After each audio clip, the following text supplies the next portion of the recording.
তার একান্ত অনুগত ভক্ত আমাদের প্রিয়জন, সকলের প্রিয়জন শ্রী অজয় অজয় পাল এবং শ্রীমতী কল্পনা পাল আহ্বানী, ভগিনীর আহ্বানে এতদ অঞ্চলে ভক্ত সঙ্গে বসে ভাগবতী কথা আস্বাদনের সুযোগ লাভ আমার জীবনে সাধুগুরু বৈষ্ণবের অহৈতুকী করুণার ফলশ্রুতি।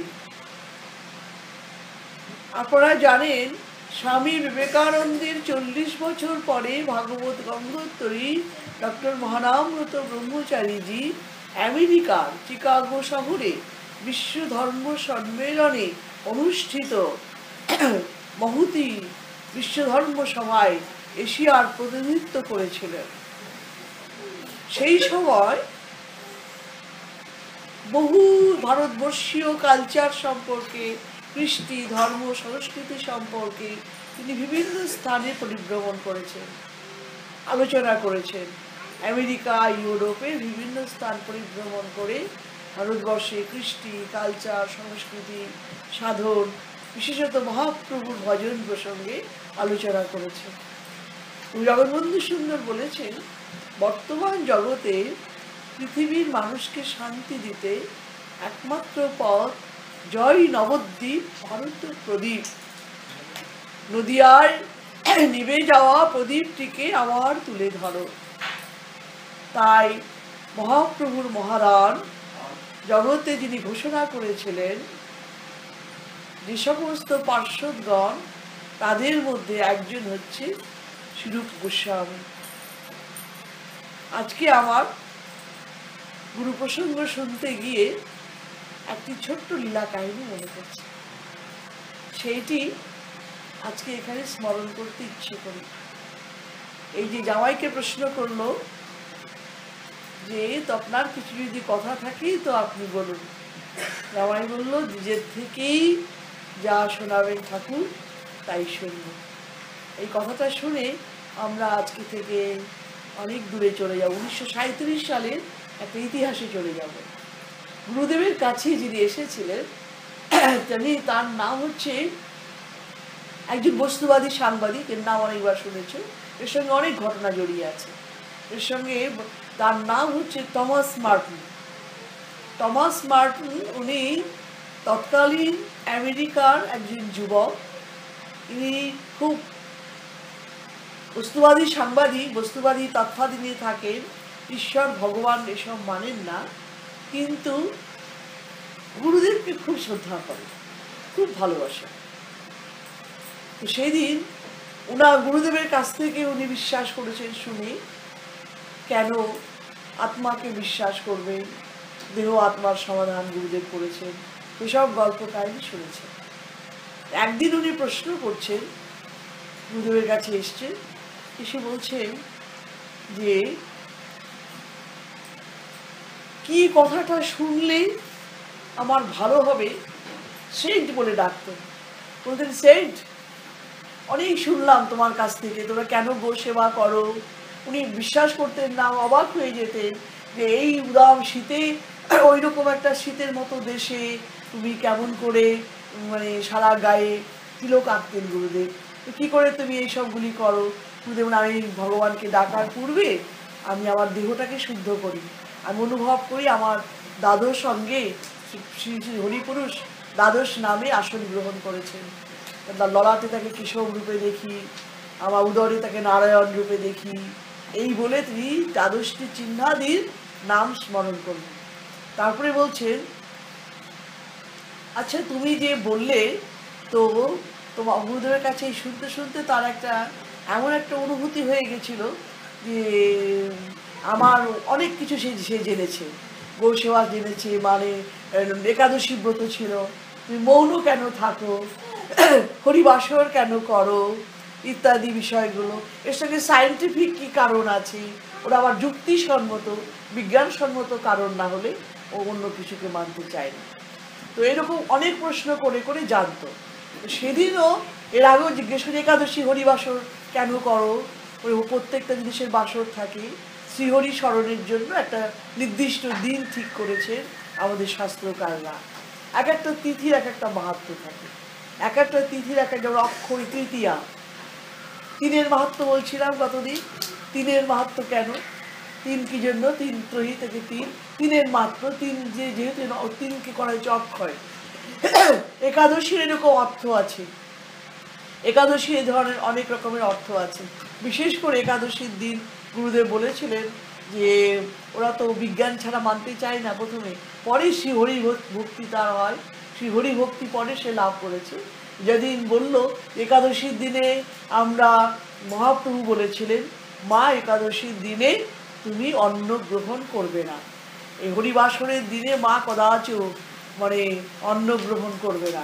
এই মহাপ্রভু যে আদেশ করেছিলেন মাকে, মা কথা দিয়েছিলেন হরিবাসরের দিনে আমরা অন্ন গ্রহণ করব না, উপবেশন করব। উপবেশন করা মানে তার নিকটে গিয়ে বসা। তো সংযম যে পালন করার উদ্দেশ্য হচ্ছে, ইন্দ্রিয়গুলো তো প্রতিদিনই নানা রকম খাদ্যে যুক্ত হয়ে থাকে। গুরুদেব বলতেন একটা দিন স্টমাককে রেস্ট দেওয়া দরকার। 14টা দিন সে কাজ করছে, কঠিন শক্ত শক্ত জিনিস চিবাচ্ছে, শক্ত শক্ত জিনিস খায়, খেয়ে ওরা ক্লান্ত হয়ে যায়, একদিন ওদেরকে রেস্ট দিতে হয়। সেই জন্য একাদশীর দিনে হালকা ফলমূল খাওয়া ইত্যাদি এইসব করার উদ্দেশ্য হচ্ছে শারীরিক কারণে, যাতে স্টমাকটা হালকা বোধ করে, এইসবের জন্য স্টমেককে খেতে করে দেওয়া। এক একটা প্রশ্ন করে ও নানা রকমের উত্তর দেন গুরুদেব। তারপরে একাদশীর মাহাত্ম্য সেসবও শুনিয়েছেন, অনেক কিছু বলেছেন। যেটা নিয়ে প্রশ্নটা আমার, যে আপনি বলুন, তো গুরুদেব জিজ্ঞেস করলেন যে টমাস আজকে, তখনও তিনি লুই বাবা হননি, এই তোমাদের কেন্টাকি রাজ্য আমাকে আমেরিকা বলেছে নিয়ে যাবে, দিদি দুটো জিনিস আপনাকে দেখাবো। একটা লুইভিলসের লুই বাবা, বুঝলে তাপস, লুইভিলসের লুই বাবা এখানে থাকতেন, তার নাম হচ্ছে লুইভিলস। আমেরিকা একটা রাজ্য আছে কেন্টাকি রাজ্য, সেই রাজ্যটার নাম হচ্ছে লুইভিলস।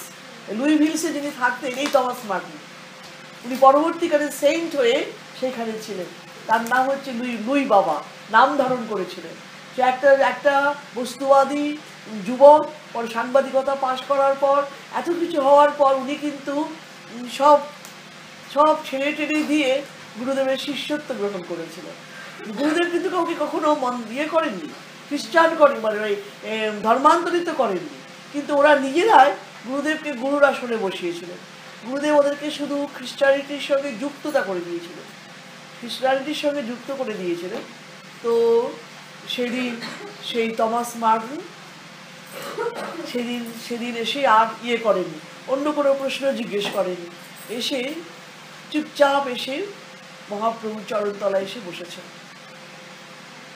মহাপ্রভু চরণতলায় এসে বসেছেন, জিজ্ঞেস করছেন কি টমাস, তখন লুই বাবা হননি, কি টমাস, কি বলবো তোমাকে আজকে, কি শুনবে?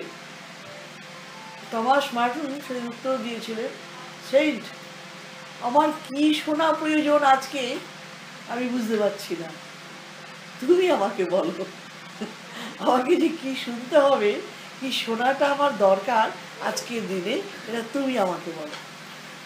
তো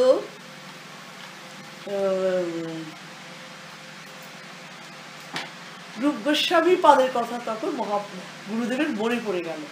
বললেন যে শ্রীমন মহাপ্রভুর একজন পার্শ্বদ ছিলেন, তার নাম হচ্ছে রূপ, আর একজনের নাম হচ্ছে সনাতন।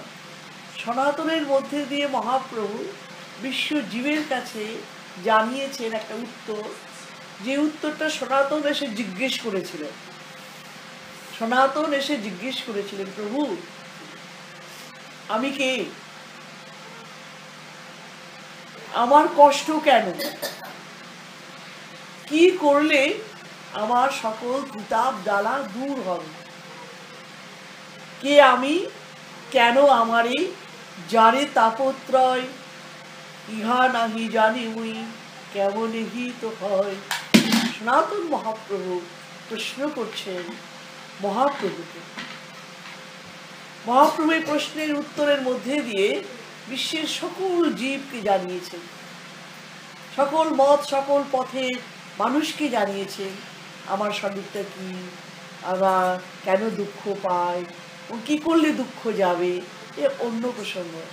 গুরুদেব 5 দিন ধরে গুরুদেবের শ্রীমুখ থেকে শুনেছি এই প্রশ্নের উত্তর, আমি কে, আমার দুঃখ কেন, আমার দুঃখ কিসে জানি। আজকে সেই এগিয়ে যাচ্ছি না, 2 ভাইয়ের কথা বলছি, এদের অনেক অনেক মজার মজার সব কাহিনী আছে, এক একদিন পারলে এক একদিন শুনবো আমরা। তো আজকে জানি যে এই যে সনাতন যার নাম বললাম, ইনি ছিলেন রাজা হোসেন শাহের মন্ত্রী, রাজা হোসেন শাহের প্রধানমন্ত্রী। লোকে প্রধানমন্ত্রিত্ব পাওয়ার জন্য একে খুন করে, তাকে খুন করে, একে পিট করে, কিন্তু এনারা কি করলেন, প্রধানমন্ত্রিত্ব ছেড়ে দিয়ে দেখা করলেন গিয়ে কার সঙ্গে, ছেড়ে দিয়ে মহাপ্রভুর চরণে বেরিয়ে। 2 ভাই 3 ভাই, আর এক ভাই ছোট ভাই অনুপম, তারই ছেলে শ্রীদীপ গোস্বামী, তাকে শ্রীদীপ সব করছিল না, এই রূপ সনাতনেরই ভাইপো। এইখানেই তোমার রূপের কথাটাই তুলেছি ছোট্ট করে, যে রূপ গোস্বামী যখন এসে পৌঁছালেন মহাপ্রভুর কাছে, তখন তিনি কি করলেন, নমো মহাবদান্যায় কৃষ্ণ প্রেম প্রদায়তে কৃষ্ণায় কৃষ্ণ চৈতন্য নামনে গৌরতিষে নমঃ। রূপের মাধ্যমে মহাপ্রভু ভক্তির পথ জগৎকে শিখিয়েছে। আমাদের সাধন ভজনের কি মূল্য, ভজন সংক্রান্ত যে সমস্ত কথা জগৎবাসীর জানা দরকার, সেই বিশিষ্ট রূপ ভজনের রূপের মাধ্যমে জানিয়েছে। ইনিও ছিলেন রাজা হোসেন শাহের কর্মচারী, ইনিও, এদের চাকরি ত্যাগের ইতিহাস আছে, অন্য একদিন শুনি, আজকে শুধু গল্পটা শুনব। ভজন সংক্রান্ত কি উপদেশ দিয়েছিলেন আজকে এই হরিবাসরে আমাদের শোনা প্রয়োজন। বলেছিলেন কি না, রূপ তোমাকে দিয়ে আমার কাজ আছে, কৃপামৃতেন অভিষেচেন রূপেঞ্চ সনাতন। মহাপ্রভু রূপ এবং সনাতনকে শক্তি সঞ্চার করে বৃন্দাবন লীলাকে উজ্জ্বল করবার জন্য বিভিন্ন তীর্থস্থলীগুলিকে উদ্ধার করেছিলেন। রূপের মাধ্যমে ভক্তি শিক্ষা জগৎকে দিয়েছিলেন। ভক্তি বিনা জগতের নাহি অবস্থান। একটা জাতাকল ঘুরছে, তার মাঝখানে মটর দানা দিয়েছি, বনবন করে ঘুরছে যখন জাতাকলটি, চারিপাশে দানাগুলো সব ভেঙে যাচ্ছে, মধ্য খুঁটির দণ্ড ধরে যে মটর দানাগুলি রয়ে গেছে সেগুলি কিন্তু আস্ত থেকে গেছে, এরা কিন্তু ভেঙে গুড়িয়ে যায়নি। তো আমরা এই বিশ্ব সংসারের জাতাকল আমাদেরকে রাত দিন পিষে মারছে। শ্রী ভগবানের চরণার বিন্দুরূপ দণ্ডটিকে যারা আপনারা আশ্রয় করে আছেন, তাদেরকে কিন্তু কেউ ভেঙে গুড়াতে পারছে না। কত আঘাত আপনাদের উপর দিয়ে গেছে। বাঙালি রবীন্দ্রনাথ একটি জায়গায় বলেছিলেন, বাঙালি জন্মে কীর্তন নিয়ে, মরে কীর্তন নিয়ে। যে বাঙালি কীর্তন ধরে থাকে সে বাঙালিকে কেউ মারতে পারে না। আপনাদের চোখের সামনে দিয়ে কত বিপর্যয় গেছে। আপনাদেরকে দিয়ে ভগবানের একটা ঈশ্বরের অদ্ভুত সৃষ্টি, বাঙালিকে বিগ্রহ করে। তুমি জগৎবন্ধুর একটি মানে আছে, বাঙালি মানে একটা ক্ষুদ্র জাতিকে বলেননি, বাঙালি মানে একটি বিশেষ প্রভুর অভিপ্রেত কৃপা প্রাপ্ত জাতি, যাকে বলে, যাদের মধ্যে মনুষ্যকতা বা মানবিকতা, আধ্যাত্মিকতা যে জাতির মধ্যে প্রবলভাবে প্রকাশ সৃষ্টি হয়েছে। সব বিশ্বকে তো সব জাতিকে দিতে পারতেন ভগবান, এক এক দেশের জাতিকে এক একটা জিনিস দিয়েছে। লন্ডনের ছেলে মেয়েদেরকে দিয়েছে নৌচালন শিক্ষা। আমরা যদি বলি আমি লন্ডনবাসীর মতো হব, আমেরিকা কানাডাবাসীর জন্য দিয়েছে আর একটা জিনিস, ওদের ক্যারেক্টার হবে আলাদা জিনিস। আমি কানাডিয়ান হব, হবে আমাদের জিনিস, আমাদেরকে ভারতীয় ইন্ডিয়ানদেরকে দিয়েছে আধ্যাত্মিক শক্তি। এই শক্তির দ্বারা বলিয়ান হয়ে সমগ্র বিশ্বকে আমাদের অভিনন্দিত করতে হবে। এই বলিয়ান শক্তি হতে গেলে আমাদের ভক্তি শিক্ষা করতে হবে। সেই জন্য বলছেন ভক্তি বাঁচিয়ে রেখেছে সংসারকে। মহাপ্রভু বলছেন ভক্তি বিশ্ব সংসারকে বাঁচিয়ে রাখে, ভক্তি বিশ্ব সংসারকে বাঁচিয়ে রেখেছে। এই খুঁটির নিচে যে কালাইদানাগুলো সেগুলো আস্ত থেকে গেছে, যারা যাতা করে পিছিয়ে মরতে পারেনি, তার চরণারবিন্দ দণ্ডটিকে ধরে রেখেছে। তো ভক্তি যে আছে একটা মানুষের, বুঝবেন কি করে? দেখুন, আমরা মনে করি কেন মুখে বক্তৃতা করলে হয় না, একটা চন্দন বাটতে আমাদের কষ্ট হয়, একটা তুলসী আনতে আমাদের কষ্ট হয়, ফুল রাখতে আমাদের কষ্ট হয়। আমরা এত কাজ সারাদিন করি, জোর দেওয়া যায় না, কাউকে বলতেও আমার খুব খারাপ লাগে, কিন্তু আমরা জানি এই জিনিসগুলো না থাকলে শুষ্ক হয়ে যায় জীবনটা। এই জিনিসগুলো থাকলেই আমাদের জীবনটা কিন্তু মানে ভক্তিময় হয়। প্রমাণ রূপ গোস্বামী কি বলছেন দেখুন, কীরকম ভক্তিময় হয়। আমি যখন চন্দনটা বাটলাম, চন্দনটা বাটার মধ্যে সেখানে কিন্তু আমি প্রার্থনা করছি যে আমার দেহ মন প্রাণ নিশ্চিত যে ভক্তি রস, তাইতেই আমি আমার জীবন মন প্রাণকে চর্চিত করে হে প্রভু আমি তোমার চরণে সমর্পণ করছি। আমার অর্ধেক পূজা হয়ে গেল। অন্যান্য জ্ঞানে বা ধ্যানে সেখানে হয়তো এগুলোর প্রয়োজন হয় না, কিন্তু ভক্তির জগৎটা এমনই যে এখানে ক্রিয়ামূলক ব্যাপার। আপনি যদি মনে মনে আপনি নিঃসন্তান, আপনার মা আপনার সন্তান নেই, আপনি যদি মনে মনে ভাবেন আমার তো সন্তান আছে, আমি খাওয়াচ্ছি, আমি উঠাচ্ছি, আমি বসাচ্ছি, হ্যাঁ, ভাবনা দিয়ে সবচেয়ে বড় কাজ হয়। এর থেকে বড় জিনিস আর পৃথিবীতে হয় না, এটা সবচেয়ে বড় ভাবনার জিনিস। কিন্তু আপনি আপনার ভিতরটা সরস থাকে, যখন বাচ্চাটা এসে গলায় জড়িয়ে ধরে যখন মা মা করতে থাকে, বাবা বাবা করতে থাকে, একরকমের ব্যাপার হয়। তো ভগবানকে আমি দিচ্ছি, ভক্তি দিচ্ছি, চন্দন দিচ্ছি, প্রাণ মিশিয়ে দিচ্ছি, এটা দেওয়া হয়। আর আমি যখন বেটে নিয়ে যখন আমি দিচ্ছি, আমার ভক্তি মন প্রাণ সমর্পণ করছি। তুলসীটা হাত দিচ্ছি, দ্রব্যগুণ, এক একটা দ্রব্যের একটা বিশেষ গুণ থাকে। তুলসীটা যখন আমি হাতে নিচ্ছি, তখন আমার এই জীবন সত্তাটা আমার ওর সঙ্গে স্পর্শিত হলো, হয়ে নিয়ে যখন বিগ্রহের মধ্যে দিচ্ছি, সেই জন্য মানে মহাপ্রভু আমাদের পঞ্চ অঙ্গ ভজনের কথা বলেছে। মহাপ্রভু পঞ্চ অঙ্গ ভজনের কথা বলেছেন বিশেষ করে। আর গুরুদেব তিনটি দিয়েছেন। কি কি তিনটি দিয়েছেন? মথুরাবাস, সাধু সাধু সাধু সঙ্গ, নাম সংকীর্তন, মথুরাবাস, আর কি ভাগবত শ্রবণ। ভাগবত শ্রবণ, এই যে কয়েকটা জিনিস আমাদের সাধনার জন্য ভগবান দিয়েছে। এটি আমি একটু পরে আসছি, তার আগে রূপের কথাটা বলতে নিয়েছিলাম যে কারণটা কি। ভক্তের লক্ষণ দেখে, আচরণ দেখে বোঝা যাবে তার ভক্তি হয়েছে। চন্দন পেশার মধ্যে দিয়ে বোঝা যাবে কতখানি আন্তরিকতা আছে চন্দন বাটার মধ্যে। চন্দন বাটাটাকে পরিষ্কার করে ধুয়ে নেব।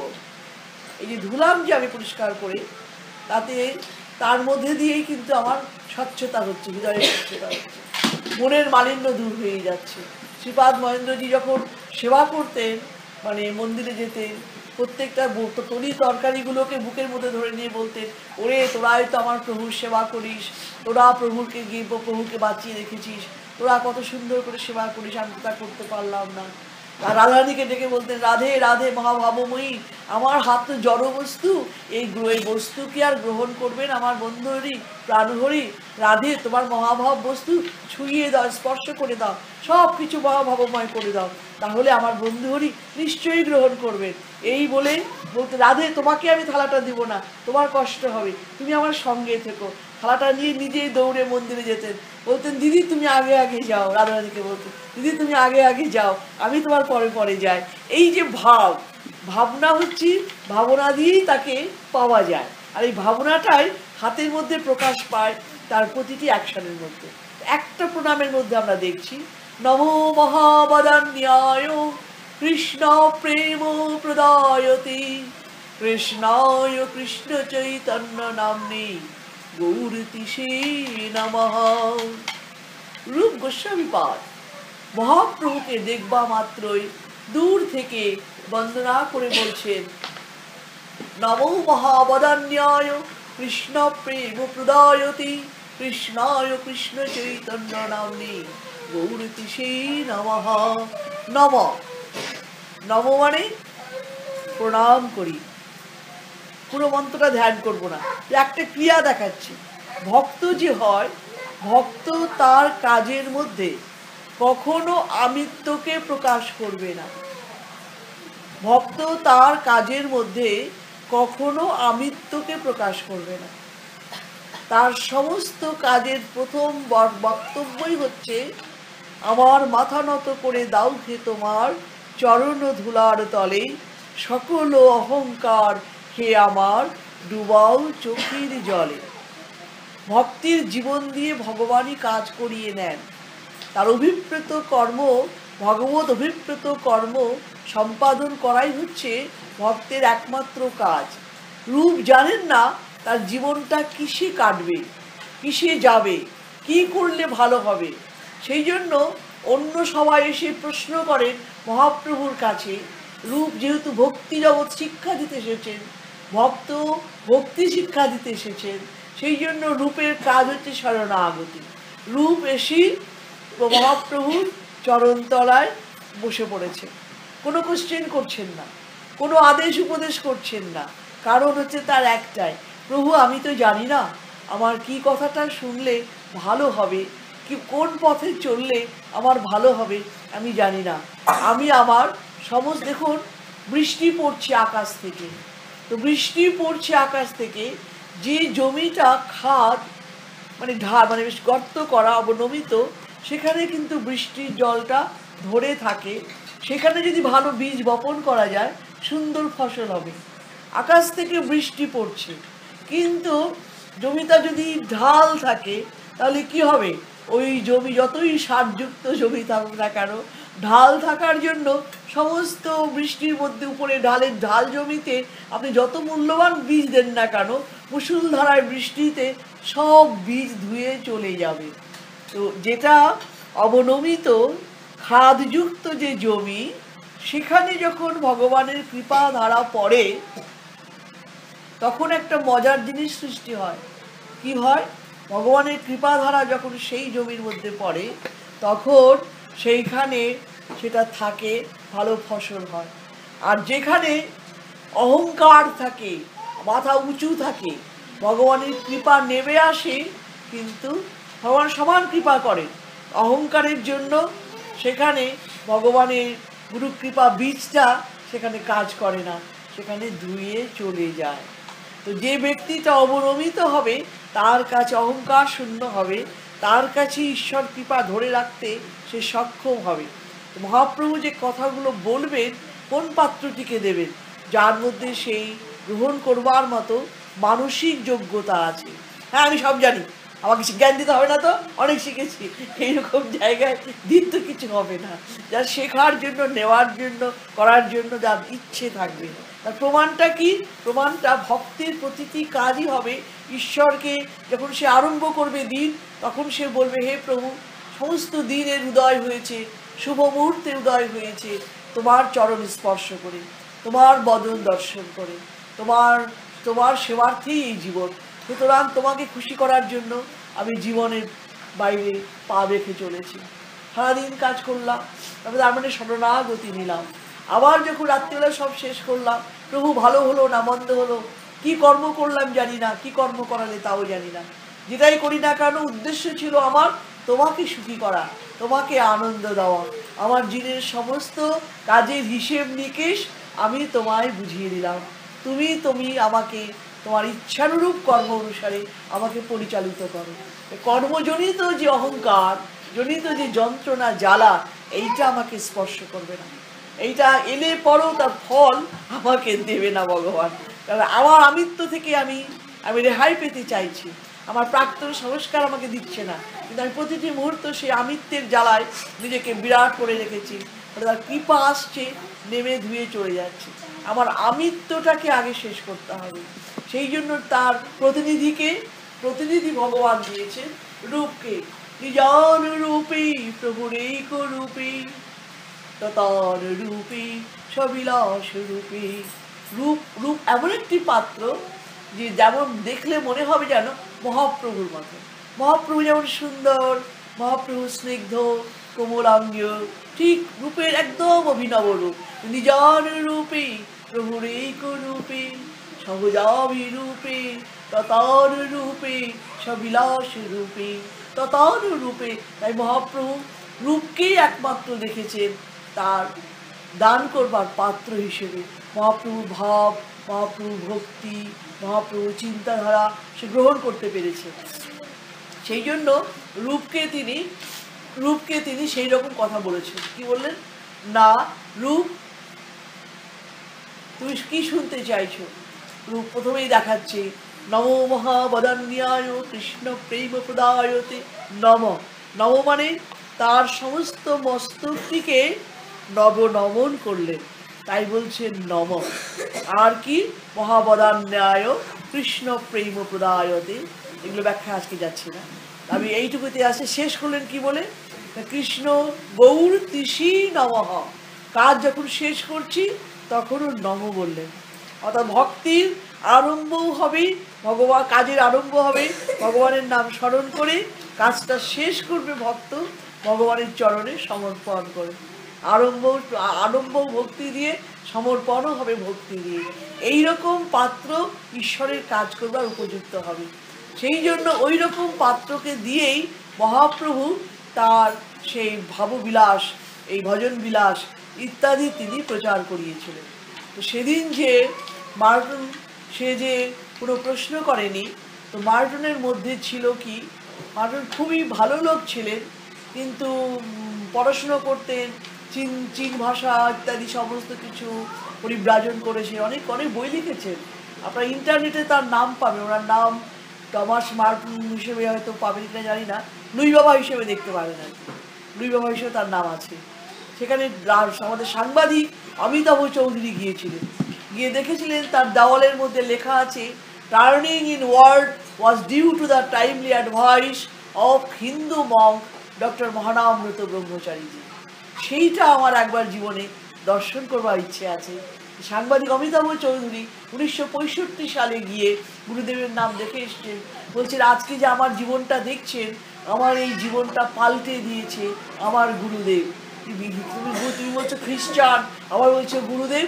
বলছে হ্যাঁ, উনি কখনো ধর্মান্তরিত করেন না, কিন্তু আমি ওনাকে আমার গুরু বলে মেনে নিয়েছি, কারণ আমাকে খ্রিস্টানিটি দিয়েই বুঝিয়েছেন। আমি জগৎবন্ধুকে আমার ইষ্ট দেবতায় মানি, আমি খ্রাইস্টকে দেখি জগৎবন্ধু রূপেই দেখি, আমি মাদার মেরিকে দেখি, মানে আমি মাদার মেরিকে দেখি, সেই আপনাদের সেই যশোদা নন্দনকেই মাদার মেরি রূপে দেখি, যশোদা মাকে দেখি, বাবা মাকে দেখি, তার কাছে গল্প শুনে শুনে এই সমস্ত মা একটা মা হয়ে গেছেন মাদার মেরি। মাদার মেরির মধ্যে আমি 3টা মাকে দেখি, মাদার মেরির মধ্যে এক মা দেখি। কাজে আমার গুরুদেব ডক্টর মহারামব্রত ব্রহ্মচারীজি, দেওয়ালের মধ্যে নাকি খোদাই করে লেখা আছে, ওই স্পটটা আমার ওই জন্য একবার, উনি তো নিজে লিখেছেন সাংবাদিক অমিতাভ চৌধুরী, বইটার মধ্যে আমি উল্লেখ করেছি, একটা বইতে দেখবো আছে ঘটনাটা আছে। সেখানে এই যে কথাটা তিনি বলেছিলেন, সেই দিন তার ভিতরে ছিল একটা, গুরুদেব লক্ষ্য করেছিলেন যে উনার ভিতরে একটা আছে কি, মানুষকে আক্রমণাত্মক কথাবার্তা বলা, খুব আক্রমণ করে করে কথা বলেন। তো বললেন যে তুমি তো ভক্ত হয়েছো খুব, আর তুমি ভালোবাসো খুব, তো আমি তোমাকে একটা আমাদের ভজনের একটা কথা বলি, ভজন পথে চলতে গেলে কয়েকটা জিনিস কিন্তু বাদ দিতে হবে। আজকে কিন্তু আমি শ্লোক তুলে ব্যাখ্যায় যাচ্ছি না, সময় অনেক যাবে, সেই জন্য যাচ্ছি। যদি কোনোদিন পুরো রূপ গোস্বামী চিত্রটা ব্যাখ্যা করি, সেদিন এগুলো আলোচনা করবো। আজকে শুধু একটু পড়ে তার ঝটপট বলে যাচ্ছি।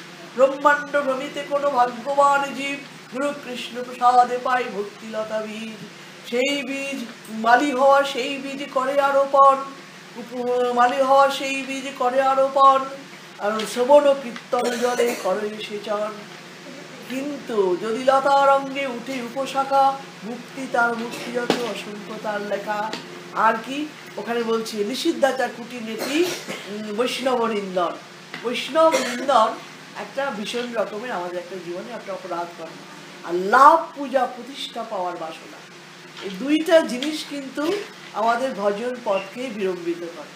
আমি যদি যে কাজটা করতে এসেছি, আমার এই কাজের মধ্যে যদি থাকে, আমরা মনে করি যে পায়খানা পরিষ্কার করছে, সে বোধ হয় তোমার ছোট কাজ, পায়খানা যে পরিষ্কার করছে সে ছোট কাজ করছে, রান্নাঘরে যে কাজ করছে, বাসন মাজছে, রান্না করছে, এটা বুঝি ছোট কাজ। আর আমি এই ভাগবত খুলে বসেছি, ভাগবতীয় কথা বলছি মানুষের সঙ্গে, আমি বুঝি বড় কাজ করছি। আমার গুরুদেব বলেন না, কাজের বিচার এইভাবে হয় না। কাজের বিচার হয় কিভাবে? কাজের বিচার হয় ছোট বড় এই সমস্ত বিচার হয় তার অন্তরের পরিচয় দিয়ে। যেমন যেমন রবীন্দ্রনাথের একটা কবিতা আছে, একটা নাটক আছে, সাংকেতিক নাটক রাজা। সেখানে সাংকেতিক নাটকে রাজা বলছেন, মানে রানী দাসী, দাসীর হচ্ছে, দাসীর নাম হচ্ছে সুরঙ্গমা। দাসী সুরঙ্গমাকে ভার দিয়েছিলেন যে তুমি তুমি আধার ঘরের, তুমি আধার ঘরের আলোটিকে জেলে পরিষ্কার করে রাখবে। রাজা নেই, রাজা বাইরে গেছে। দাসীকে ভার দিয়েছিলেন আমার আধার ঘরের ঘরটিকে পরিষ্কার রেখে আলো জেলে রাখবে। তো রবীন্দ্রনাথ তার মুখে ভাষা দিয়েছেন। দাসী সুরঙ্গমা বলছেন যে আমি কোনোদিন রাজাকে বলিনি যারা তোমার আলোর ঘরে আলো জ্বালে সেই কাজটি তুমি আমাকে দাও, যারা তোমার আমার সেই কাজটি তুমি আমাকে দাও। তিনি আমায় যে আধার ঘরে আলো জ্বালার কাজটি দিয়ে গেলেন পরিষ্কার করে, আমি সেই কাজটিই বেছে নিল। দেখলাম সেই কাজ করার বেছে নেওয়ার সঙ্গে সঙ্গে আপনা থেকেই আমার মনে শক্তি জুগিয়ে গেল। কোথা থেকে আমার জীবনে এত আলো এলো, আধার ঘর আলো হয়ে উঠল। ঈশ্বর কাকে কোন কাজ দিচ্ছেন দেবের পরিচয় কিন্তু হচ্ছে তোমার কাজের বাইরের চাকচিক্য দিয়ে নয়, বাইরের কোনো সেবা দিয়ে নয়। যদি কাজের মধ্যে কর্তার অহংকার থাকে, অভিমান থাকে, লাভ পূজা প্রতিষ্ঠার বাসনা থাকে, সেই কাজ বড় হলেও ছোট। আর যদি কোনো কাজ দেখতে বাইরে থেকে চেহারাটা ছোট, কিন্তু সে চেহারার মধ্যে যদি আমিত্ব বা কর্তৃত্বাভিমান না থাকে, লাভ পূজা প্রতিষ্ঠা না থাকে, তাহলে সেই কাজই হচ্ছে অনেক অনেক বড়। তাই ভাগবত পাঠ করাটাই বড় বড় কাজ নয়, ওর পেছনে যদি আমিত্বের প্রতিষ্ঠা থাকে, যশ মান লোভের প্রতিষ্ঠা থাকে, লোকে সম্মান করবে, মানবে, গণবে, আমি একটা বৃহত্তর একটা জাতিতে পরিণত হয়েছি, এই ভাবনা আমাকে একেবারে অনেক 10 হাত নিচে নামিয়ে দেবে। যে পায়খানা পরিষ্কার করছে অথবা রান্নাঘরের উনুন জেলে রান্না করছে, তার ওই কাজটা যদি থাকে, ঠাকুর তুমি শত শত মুখে আজ তুমি আমারই তৈরি করা প্রস্তুত রান্না তুমি আজকে গ্রহণ করবে। প্রতিটি প্রাণের মধ্যে সে তার প্রাণের ঠাকুরকে দেখছে, ঠাকুর তুমি আজকে জগতের বন্ধু জাগ্রত করে আছো, তুমি আমার জীবনের মধ্যে, তুমি আজকে শত ভক্তের মধ্যে বন্ধুরূপে গ্রহণ করছো, আমার এই প্রসাদী রান্না তুমি গ্রহণ করবে। এই যে ভাবনা, এই ধারণার ভাবনা একজন ভাগবত পাঠকের থেকেও তাকে অনেক বড় জায়গায় পৌঁছে দিয়েছে। সুতরাং রবীন্দ্রনাথ বলছেন শেষে কর্মণ্য বিরত সংসিদ্ধিং লভতে নরঃ, যার যেটা কর্ম সেই কর্ম দিয়েই যদি তুমি ঈশ্বরের সেবা করো, সেই কর্ম দিয়েই তুমি যদি ঈশ্বরের আরাধনা করো, তাহলে তাই দিয়েই ভগবান সেবা লাভ করবেন, ভগবান তৃপ্তি লাভ করবেন। কিন্তু সেই সব কর্মের পিছনে ইগো থাকবে না, ইগো কাজ করবে না। সেই কর্মের পিছনে থাকবে প্রতিষ্ঠা, মর্যাদা, এইসব পাওয়ার বাসনা থাকবে না। সেই পিছনে থাকবে একান্তভাবে অকপট, নিষ্কপট শরণাগতি এবং তাকে খুশি করবার প্রচেষ্টা। এইটি হচ্ছে আমাদের ভজনের সার কথা। যেহেতু মার্টিনের মধ্যে প্রচণ্ড লোভ ছিল, প্রতিষ্ঠার বাসনা, এটা বুঝলেন গুরুদেব। তো গুরুদেব পরবর্তীকালে ওর নিঃস্ব হয়ে গেছিল মাত্র। সে ওর আমি আমার বইটা একটু যদি পারো পড়ে দেখো তোমরা, ফাদার লুই এর মধ্যে আছে সমন্বয়াচার্য মহানাম। সেখানে কিন্তু ও একটা কমিউনিটি গড়ে তুলেছিল, সেখানে সন্ন্যাসীরা থাকতো, কীভাবে একই সঙ্গে জীবনযাপন করবে সবাই, ও সমস্ত আইডিয়াটা গুরুদেবের কাছ থেকে পেয়েছিল আর কি। নিয়ে একটা আশ্রম করেছিল সেই ভিত্তিতে ভাবনা দিয়ে, কীভাবে গোসেবা করতে হয়, কীভাবে ইন্ডিয়ান চিন্তাধারার ভিত্তিতে। তো সেই মানুষটা প্রথম জীবনে কিন্তু ছিল প্রচণ্ড ক্ষমতালোভী, প্রচুর সেই ক্ষমতার লোভ থেকেই কিন্তু শুরু হয়েছিল তার যাত্রাপথ। শেষটা আত্মনিবেদন হলো ঈশ্বরের সমর্পণের মধ্যে দিয়ে। প্রথম দিকে আমাদের লোভ প্রতিষ্ঠা বাসনা থাকতেই পারে, কিন্তু সেটা যেন লক্ষ্য না হয়। লোভ প্রতিষ্ঠা বাসনা থাকে ওইটাই বেড়ে চলে যাবে, আর যদি তা না হয়, যদি প্রেম লাভের উদ্দেশ্য থাকে, সেটা আমাদের কাছে আরও মধুময় হবে। তো সেইখানে তিনি তখন কি করেছিলেন যে টমাস মার্টিনকে দিয়ে উনি একটা গল্প বলেছিলেন, দেখো যদি প্রতিষ্ঠার মোহ থাকে তাহলে কিন্তু ভগবান থাকেন না। প্রতিষ্ঠার মোহ না থাকে, মানে প্রতিষ্ঠা তোমার পিছনে পালিয়ে বেড়ায়, প্রতিষ্ঠা তোমাকে খুঁজবে, তোমাকে প্রতিষ্ঠা দান করবার জন্য। তো আমরা আজকে এই একটা মাধবেন্দ্র পুরীর গল্প বলবো বলে আজকে শেষ করবো। প্রতিষ্ঠার ভয় থেকে কিভাবে পালিয়ে যেতে হয়। একদিন মাধবেন্দ্র পুরীর তিনি ডাকছেন, কি বলছেন না, তিনি মানে গোপাল সেবা করতেন, খুব সুন্দর গোপাল সেবা করতেন। গোপাল তাকে কৃপা করে ধরা দিয়েছিলেন জীবন্ত সেবা। আমাদের প্রেম ভক্তি রাজ্যের শিক্ষা আর মাধবেন্দ্র পুরী দিয়েছিলেন। মহাপ্রভু ধারার তিনি হচ্ছেন আদিগুরু। মাধবেন্দ্র পুরী গোপাল প্রতিষ্ঠা করেছেন গোবর্ধনে। গোপাল প্রতিষ্ঠা করবার পরে সেইখানে তিনি ভাবছেন গোপাল তাকে স্বপ্নাদেশ করেছেন যে উড়িষ্যা থেকে মলয়জ শীতল চন্দন নিয়ে এসে তার গায়ে লেপন করতে। বৃন্দাবনে খুব গরম, গ্রীষ্মকালে খুব গরম, তাই 6 মাস আগে থেকেই মাধবেন্দ্র পুরী পদব্রজে রওনা হয়েছে নীলাচলের উদ্দেশ্যে। হাঁটতে হাঁটতে হাঁটতে হাঁটতে তিনি এসে পৌঁছিয়েছেন রেমুনাতে। যারা পুরী ধামে গেছেন, ভাই গেছে জানে বোধহয়, রেমুনাতে ক্ষীরচোরা গোপীনাথ দেখেছো কি? ক্ষীরচোরা গোপীনাথ, আর সেই কাহিনীটা জানো নিশ্চয়ই। ক্ষীরচোরা গোপীনাথ মানে গোপীনাথ চুরি করেছে, ভগবানের ক্ষীর চুরি করেছে। কি চুরি করেছে দেখো, ভক্তের জন্য ভগবান কি করে। যখন গোপীনাথ গিয়েছেন সেই সেই মন্দিরে, ওখানে গিয়েছেন, মন্দিরে গিয়ে গোপীনাথ একটা অদ্ভুত জিনিস সৃষ্টি করেছে। কি জিনিস করেছেন? মাধবেন্দ্র পুরী এসেছেন দর্শন করতে। গোপীনাথের একটা ভোগ লাগে সন্ধ্যেবেলা, তার নাম হচ্ছে অমৃতকেলি।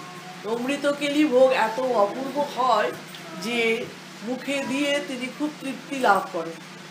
এত তৃপ্তি লাভ করেন অমৃতকেলি, মাধবেন্দ্র পুরীর মনে হয়েছে গোপীনাথ কেমন তৃপ্তি পায়, ওর কেমন স্বাদ, এটা যদি আমি একটু জানতাম তাহলে আমার গোপালকেও আমি ভোগ লাগাতে পারতাম। ভোগের আগে আস্বাদ করতে চাওয়া এটা হচ্ছে একটা অপরাধ, এটা আস্বাদ করতে চাওয়া এটা হচ্ছে একটা অপরাধ। সেই জন্য তিনি কি করেছেন, তিনি করলেন কি, যে ভোগের আগে আমি চাইলাম, এটা খুব অন্যায় হয়ে গেছে। লজ্জায় জিভ কামড় দিয়ে সে চলে গেছে মাঠের মধ্যে গিয়ে আপ্রাণ ভগবানকে ডাকছে, বলছে গোপীনাথ তোমার ভোগ নষ্ট হয়ে গেল আজকে, তুমি সেবা করার আগেই আমি নিজেই সেবার লোভ করে বসেছি। এই বলে গোপীনাথ কিন্তু আর গোপীনাথকে ডাকছে আর জিভ কামড়াচ্ছি আর হরিনাম আশ্রয় করছে। ইতিমধ্যে রাত্রি 12টা বেজে গেছে, তখন প্রায় এক গভীর রাত্রি। এমন সময় গোপীনাথ পূজারীকে গিয়ে পড়া নেড়ে বলছে, উঠো পূজারী, করো দ্বার বিমোচন। পূজারী ওঠো, দরজা খোলো, ক্ষীর এক রাখিয়াছি সন্ন্যাসী কারণ। উঠো পূজারী, করো দ্বার বিমোচন, ক্ষীর এক রাখিয়াছি সন্ন্যাসী কারণ। কি ব্যাপার? গোপীনাথ বলছেন সেই পূজারীকে, পূজারী ওঠো ওঠো, দরজা খোলো, আমি এক বাটি ক্ষীর রেখে দিয়েছি এক সন্ন্যাসীর জন্য, তুমি ক্ষীর রাখবে কোথায়? আমি তো সব ক্ষীরের বাটি বের করেছি। না গো, এসেও দেখে যাও, আমি আমার আঁচলের তলাতে একটা ক্ষীরের বাটি রেখে দিয়েছি। ওটা রেখেছি কিসের জন্য? না, আমার ভক্ত মাধবেন্দ্রকে দেব বলে, তোমার চোখ আড়াল করবার জন্য আমি আঁচল দিয়ে ঢেকে রেখেছি। এই বলে গোপীনাথ সেই ক্ষীরের বাটিটাকে আঁচল দিয়ে ঢেকে রেখেছে। পূজারী বুঝতে পারেনি, 11টা বাটি নিয়ে গেছে, একটা বাটি থেকে গেছে। তখন তাড়াতাড়ি করে গিয়ে ক্ষীরের বাটিটা নিয়ে এলো, এসে বলছে মাধবেন্দ্র পুরী হাটের মধ্যে আছি, তাকে গিয়ে দিয়ে এসো। পূজারী রাত দুপুরে ছুটতে ছুটতে ক্ষীরের বাটি নিয়ে এসে বলছে, কে আছো কে আছো হাটের মধ্যে, কে আছো? যার নাম মাধবেন্দ্র পুরী, তোমার লাগি গোপীনাথ ক্ষীর কইল চুরি। কে আছো, কোথায়, কে আছো? যার নাম মাধবেন্দ্র পুরী, তোমার লাগি গোপীনাথ ক্ষীর কইল চুরি। মাধবেন্দ্র পুরী তো চমকে গেছে, হায় হায়, আমি মনে মনে ক্ষীরটা খেতে চেয়েছি, আজকে গোপীনাথ নিজে না খেয়ে আমাকে ফেরত দিতে এসেছে। খুব লজ্জায় মরে যাচ্ছে, আর প্রবল আনন্দ হচ্ছে। সেই ক্ষীরের বাটি পেয়ে সম্পূর্ণ ক্ষীর সেবা করে বাটিটাকে পর্যন্ত, মাটির মালসা বাটি ছিল, সে ভেঙে ভেঙে একটু করে খায়। আর রেখে দিয়েছি, ঝোলার মধ্যে রেখে দিয়েছে, প্রতিদিন একটু করে আস্বাদ করব। আর মাধুর্যামৃত এতই যে খেলেই সেই প্রেম ভক্তি মৎসাদি তার শরীরের মধ্যে রোমাঞ্চাদি শুরু হয়ে যায়। তাই দর্শন করছে আর ভাবছি ভোর হতে হতে যদি সবাই জানতে পারে, যদি সবাই জানতে পারে যে আমার এইখানে রয়ে গেছে, ভোর হতে হতে যদি জানতে পারে যে আমার কাছে থেকে গেছে এই ক্ষীরের বাটি, তাহলে পরে কিন্তু সবাই আমার কাছে আসবে ছুটে। বা গোপীনাথের সেবা আর কেউ করবে না, সবাই ভাববে মাধবেন্দ্র পুরীর জন্য গোপীনাথ এত বড় করেছে, মাধবেন্দ্র পুরী তাহলে ভগবান, মাধবেন্দ্র পুরীকে ভগবান বলে ছুটে আসবে। না প্রভু, এত বড় অপরাধ কার্য তুমি আমাকে দিয়ে করাবে না। এই রাত্রিতেই আমি তোমার মাধুর্যমণ্ডিত লীলা স্মরণ করতে করতে পালিয়ে যাবো। এই বলে তখন গোপীর মানে মাধব, ওই আমরা কত ছলনা করে দেখা আমি ভগবানের এই পেয়েছি, আমি ভগবানের কাছে ওই নিয়েছি, কিন্তু মাধবেন্দ্র পুরী তা করলেন না। মাধবেন্দ্র পুরী কি করলেন না, প্রতিষ্ঠা ভয়েতে পুরী যাই পলাইয়া, প্রতিষ্ঠা ছুটে কৃষ্ণ ভক্তে লাজ লইয়া। প্রতিষ্ঠা ভক্ত কৃষ্ণের পেছনে ছুটে লজ্জা পেয়ে, তোমাকে আমি প্রতিষ্ঠা দিতে পারবো না, কারণ প্রতিষ্ঠা লোভ মোহ সব কিছুকে পদদলিত করে তুমি কৃষ্ণ প্রেম জেনেছো সার, কৃষ্ণ ভক্তি জেনেছো সার, তারই পিছনে তুমি তুমি তুমি তুমি তুমি আসার করে ছুটে চলেছো। কাজেই তোমার কাছে আমি হার স্বীকার করেছি। এই বলে তখন কৃষ্ণ ভক্তির পিছনে প্রতিষ্ঠা গড়াগড়ি করে সেখান থেকে পালিয়ে যায়।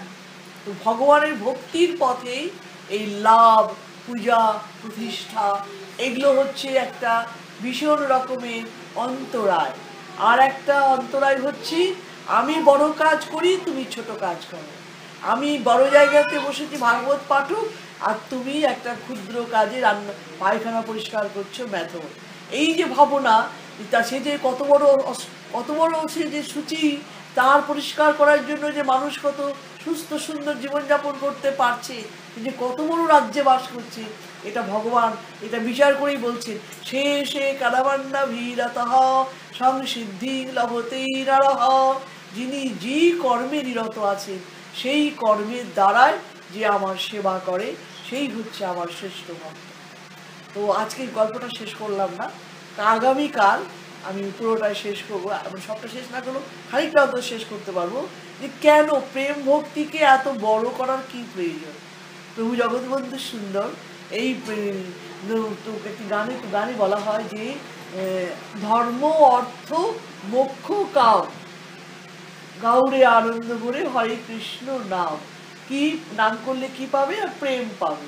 তো প্রেমের কাছেই বলছি ধর্ম অর্থ মোক্ষ কাম সব কিছুই তুচ্ছ হয়ে যায়। অর্থ কি করে তুচ্ছ হয়ে যায়, সম্পদ কি করে তুচ্ছ হয়ে যায়, ব্রহ্মানন্দ কি করে তুচ্ছ হয়ে যায়, এইটি আমার গুরুদেব সম্রাট আকবরের জীবন দিয়ে উল্লেখ করেছে। আগামী দিন শুনব, আর এটা তাকেও বলেছেন। সেই যে সাধু সঙ্গ করতে করতে সৎসঙ্গ করতে করতে ওই যে টমাস মার্টিনের ভেতরে যে একটা ইগো, সে তখন সমস্ত যুবক সম্রাটের ওর যে কত গল্প আছে আমি তো ওগুলো বলতে পারছি না, কারণ স্থিতি না হয়তো বলতে পারবো না, সেটি কত বড় জায়গায় উঠেছিল না। এটা মানে যদি আরো কিছুদিন সময় নেবে তোমাদের কাছে ব্যাখ্যা করতে, রাধা কি গোবিন্দ কি, রাধা গোবিন্দের প্রেম কি, এইটা যেদিন ঠাকুর তোমাদেরকে, আমার শক্তি নেই তোমাদের আমি শেখাতে পারি, বোঝাতে পারি, অনুভব করতে পারি, আমার অনুভব শক্তি নেই। গুরুদেব যদি তোমাদের কোনোদিন বোঝান রাধা কি কৃষ্ণ কি, রাধা কৃষ্ণের প্রেমটা কি, কি করে রাধা কৃষ্ণ প্রেম করে গৌর হলেন, আর নিতাইকে গৌরকে নিতাই গৌর কি করে দুইজনে মিলে জগৎবন্ধু হলেন, এই প্রেমের ইতিহাসটা যদি কোনোদিন গুরুদেব তোমাদের বোঝান, সেই দিন আমি তোমাদের কাছে আলোচনা করব যে টমাস মার্টন এবার হবে না, সময় লাগবে একটা পর্যায় করে করে কৃষ্ণ কি, কৃষ্ণ প্রেম কি, অনেক স্তর, মানে সব প্রথম দিকে এগুলো আগাছাগুলো হচ্ছে এখন শুধুমাত্র। এর ভেতরে অনেক কথা। কৃষ্ণ কি, রাধা কি, রাধা কৃষ্ণ কি, আমার তোমার মতো একটা মেয়ে আর একটা ছেলে, এদের মধ্যে এদের কি প্রেম, কি আছে যেটা মানুষের প্রেমের মধ্যে নাম মধ্যে থেকে এদের প্রেম আলাদা। এইটা যেদিন আমার আস্বাদন হবে তোমাদের সঙ্গে, সেই দিন থমাস মার্টিন, আজকে থেকে গেল, কবে হবে জানি না, এই জীবনে হবে কিনা তাও জানি না, সেদিন তোমাদের কাছে বলবো যে কি করে থমাস মার্টিন আর গুরুদেব ওয়ান মেটাফর মেজিং ইনটু আদার, কি করে এরা দুজনে কালকে যে অচিন্ত ভেদাভেদ তত্ত্ব যদি ব্যাখ্যা করছিলেন, কখনো ভেদ কখনো অভেদ কি করে হচ্ছে। আমরা কেনই ভজন করছি প্রভু জগৎবন্ধু সুন্দরের, কি জন্য, কি জন্য আমরা তাকে ধ্যান করব। রাধা কৃষ্ণের সঙ্গে মিলিত হয়ে গৌর হচ্ছে, হৃদয় গৌর মিলিত হয়ে বন্ধু হচ্ছে, এই ধ্যান করতে করতে আমাদের কি স্বরূপ প্রাপ্তি হবে। এগুলো হচ্ছে ভজনের গভীর কথা। আমাদের প্রাথমিক স্টেজগুলো সুন্দর হলে তবেই আমরা ওই জায়গায় যেতে পারবো। এই সমস্ত বহু গভীর গভীর কথা, বহু সুন্দর সুন্দর ভিতরে ভজনের সব রহস্যময় কথা আছে। শুধু থমাস মার্টিনকে এইটুকুই বলা হচ্ছে এই প্রসঙ্গে। প্রথম দিকে থমাস মার্টিন কিন্তু ওই তৎকালীন যে যুব সমাজ তার মধ্যে উনি হিরো ছিলেন। থমাস মার্টিনের সঙ্গে যারা বন্ধু বান্ধব ছিল, একজনের বব ল্যাক্স, সে চিঠি লিখেছিল গুরুদেবের কাছে 1992 সাল না 96 সাল। আমার ওই বইটা যদি চেতনার বিবর্তনে মরমিয়া মহানাম, বা আপনি ওই বইটা একটু খুলে দেখো, কঠিন বলে এড়িয়ে যেও না, ওর ভেতরে এই গল্পটা আছে কি করে সেই বব ল্যাক্স চিঠিটা দিয়েছিল, চিঠিটা ওটার মধ্যে দিয়েছি। বব ল্যাক্স কি দেখেছে গুরুদেবের সঙ্গে মার্টিনের সম্পর্কে, লাস্ট ফিনিশিং কি দেখেছে। যাই হোক, এটা এত কথা বলার উদ্দেশ্যে, প্রেম দুইজনকে এক করে ফেলে। আমার ভগবানের সঙ্গে প্রেম এমন ধরনের হবে, বেদ বলছে ব্রহ্মবিদ ব্রহ্মৈব ভবতি, ব্রহ্মকে অনুধ্যান করবে কেন তুমি, ব্রহ্মকে অনুধ্যান করতে করতে তুমি ব্রহ্মই হয়ে যাবে। ব্রহ্ম আনন্দময়, ব্রহ্মের কাছে আস্তে আস্তে উপাসনা করতে করতে তোমার সমস্ত শরীরটা আনন্দী হয়ে যাবে। তুমি যখন চরম আনন্দী হয়ে যাবে, তখন তুমি আর দেখলে মনে হবে তুমিও সেই ব্রহ্মময়, তুমিও সেই আনন্দময়। এই যে ব্রহ্মবিদরা বলে। আর ভক্তেরা বলে, ভক্ত যেন মুখে মনে হচ্ছে মানে যেমন রাধারানীকে দেখে মনে হচ্ছে যে গৌর সুন্দর যে হয়েছে, গৌরের যে রূপটা দেখো, রূপটা কার, গৌরের রূপটা, বাইরে যে রূপটা তো রাধারানী। কৃষ্ণকে ভাবতে ভাবতে রাধা ওই কৃষ্ণ হয়ে গেছে, ভেতরটা কৃষ্ণ, বাইরটা রাধা। আর ভগবান বলছে ভক্ত যেমন করে ভজনা করবে আমি তাকে তেমনি করে ভজনা করি। তো রাধা কৃষ্ণ ভাবতে ভাবতে রাধা কৃষ্ণ হয়ে গেছে, আর গৌর আর শ্যাম সুন্দর রাধে রাধে করতে করতে শ্যাম সুন্দর রাধা হয়ে গেছে। এই তো আমাদের ভক্তির সার কথা। আমরা ভগবানকে ভাববো কেন, ভগবানকে ভাবতে ভাবতে ভগবত স্বরূপতা আমাদের মধ্যে আসবে, সে আনন্দ প্রেম করুণা তার মতো করে আমাদের এসে যাবে। এই জন্য আমরা সেবা করা, ভক্ত করে ভগবান হতে চাই না। ভগবান সর্বদাই ভগবান হলে তখন সেবা হারিয়ে যাবে, উপাসনা হারিয়ে যাবে। সেই জন্য ভক্ত ভগবানের সঙ্গে স্বরূপতা একতা প্রাপ্ত হয়ে গেলেও বলবে না যে আমি ভগবান। যদি কোনো ভক্ত দেখায় যে আমার মধ্যে সেই জিনিস জেগেছে, তাহলে বুঝতে হবে, আমার মধ্যে একটু প্রকাশ হয়ে যায়, তাহলে বুঝতে হবে আমি ভগবানকে একটুও ভালোবাসি। গুরুদেবকে দেখতে এক এক সময় বসে থাকতেন, যখন বসতে বসতে বসতে তার ভাবের মধ্যে মানে প্রভুময় হয়ে গেছে, মানে প্রভুই প্রকাশ হয়ে গেছে একেবারে। তা হঠাৎ করে একদিন তো বলে দিলাম, তুমি যেভাবে বসে আছো না ঠাকুর, মনে হচ্ছে যেন জগৎবন্ধু বসে আছে। আর কি রেগে গেছিল, কথা তো বলতে পারতেন না, রেগে গিয়ে মুখে বললেন বাট ভক্তি নষ্ট হয়ে যায়। মহাভাব শিক্ষা দিচ্ছেন, এত কিছু করছেন, তিনি ধমক দিয়ে বলছেন না ভক্তি নষ্ট হয়ে যায়, মানে শুনতে নেই। ভক্ত কোনোদিন ভগবান হবে না, ভক্ত ভগবানের সেবা করবে, সেবাতেই আনন্দ। ভক্ত শরণাগত হয়ে থাকবে, আমি ভগবান বিশাল ক্ষমতা সম্পন্ন, বিশাল যোগ সম্পন্ন, বিশাল ঐশ্বর্য সম্পন্ন। ভক্তের কাছে এগুলি সব তুচ্ছ।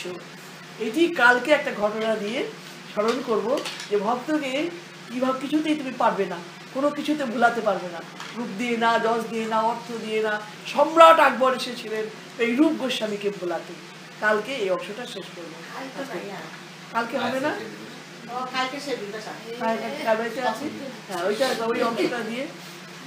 ওই অংশটা দিয়ে শেষ করে দিন। হ্যাঁ, তোমাদের যে কালকে অফিসটা যখন এত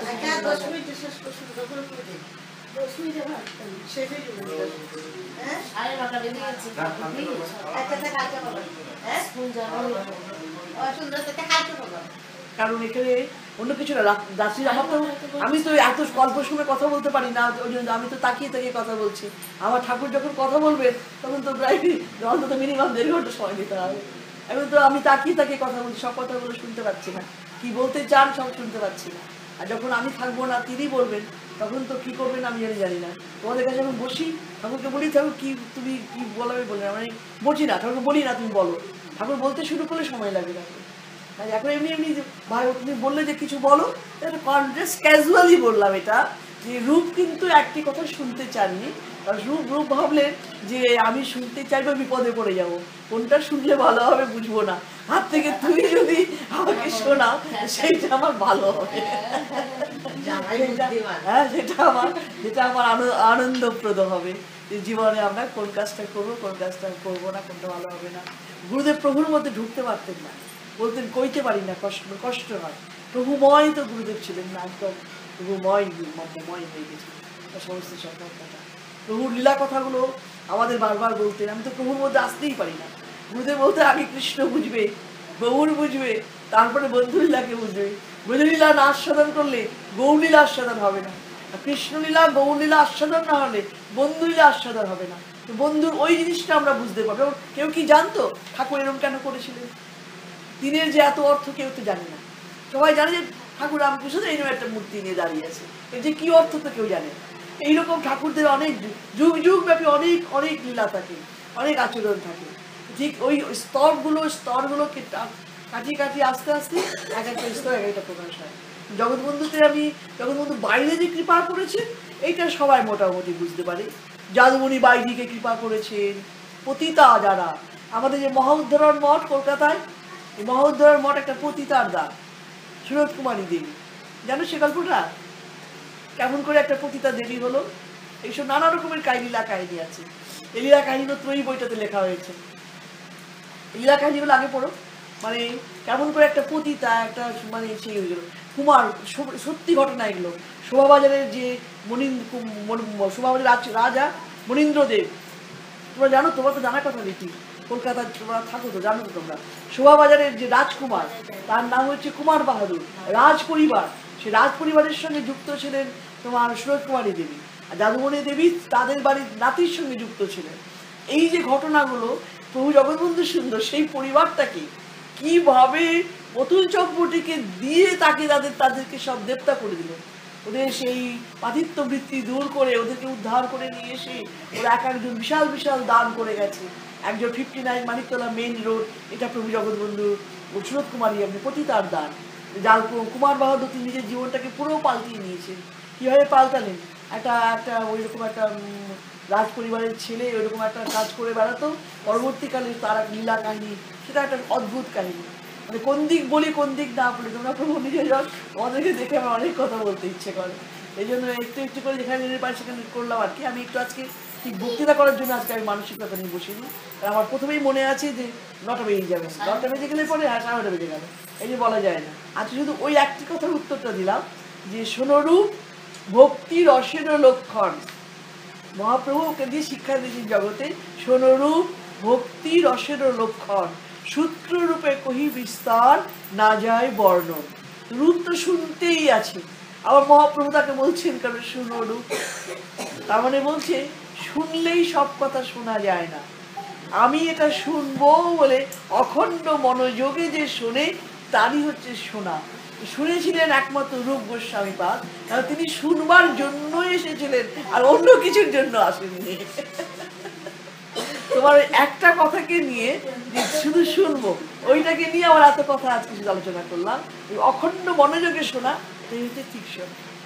রাধা গোবিন্দ প্রেমানন্দে হরি হরি বল, বিদায় গৌর সুন্দর প্রেমানন্দে হরি হরি বল, জয় প্রভু জগৎবন্ধু সুন্দর প্রেমানন্দে হরি হরি বল, জয় সাধু সজ্জন প্রেমানন্দে হরি হরি বল।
Jai